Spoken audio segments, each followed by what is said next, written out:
Opendoor stock continues to be one of the most intriguing plays on the market heading into Friday's session.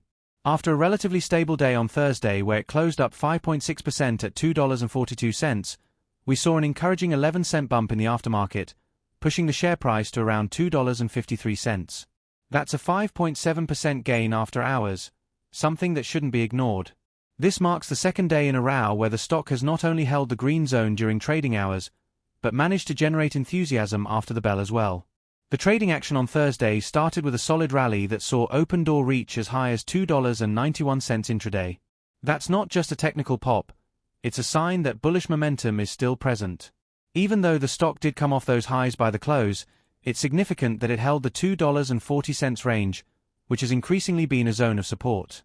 There's a growing argument that the $2.20 to $2.40 range is becoming a consolidation floor, as each dip toward that band is being met with buyers stepping in, whether it be retail or even speculative institutional trades looking to ride momentum. That matters because we're now within touching distance of the special shareholder meeting scheduled for next week, where the key question of a potential reverse stock split will be addressed. The market appears to be pricing in not only confidence that the stock won't be delisted, but that the company may either cancel the vote, delay action on it, or get approval without immediate execution. The last option seems the most likely outcome and would act as a strategic back pocket option for the board while allowing the stock to continue its current recovery trajectory without the disruption of a reverse split. It's clear that retail sentiment is playing a crucial role in holding the line here.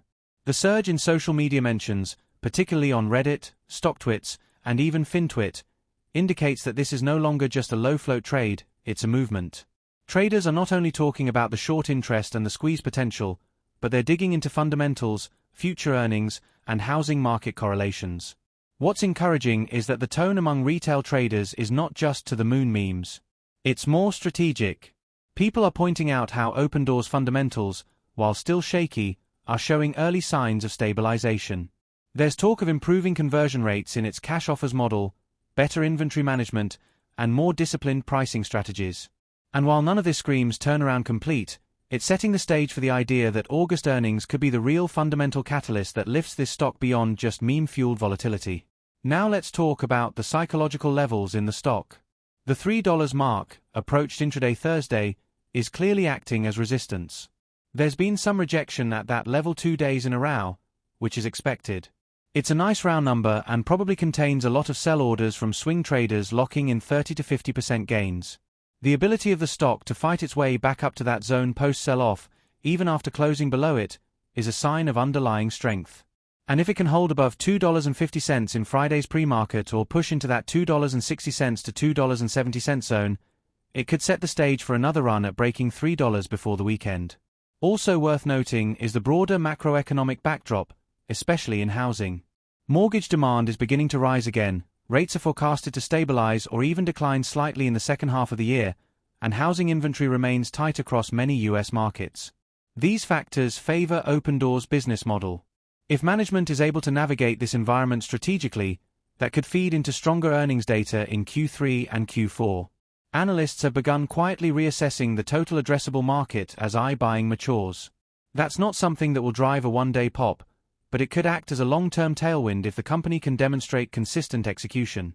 As we move closer to the vote, traders should expect choppiness.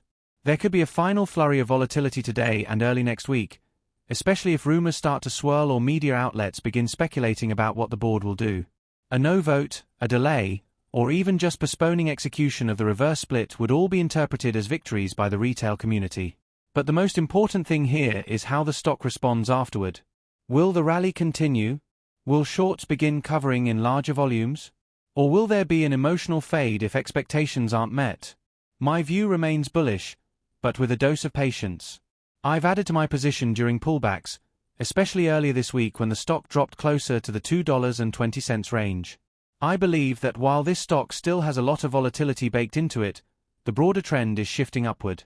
As long as it can defend the current support zone, and as long as the board maintains a measured, non-disruptive tone regarding the stock split, there's still upside potential heading into earnings. To wrap this up, Friday could be a setup day. If volume picks up and sentiment remains strong, we could see a push toward or above $2.70. If that's coupled with low pre-market volatility and steady accumulation, it may set the stage for a weekend rally or a Monday morning breakout. But traders should be cautious of whipsaws. Headline risk is still real, especially with the upcoming vote. I'll be watching closely to see how price behaves around $2.50 and $2.70 levels, and looking for any pre-market gaps that hold or expand. Until then, stay sharp, stay patient, and stay focused. This story isn't over, far from it. Ask ChatGPT.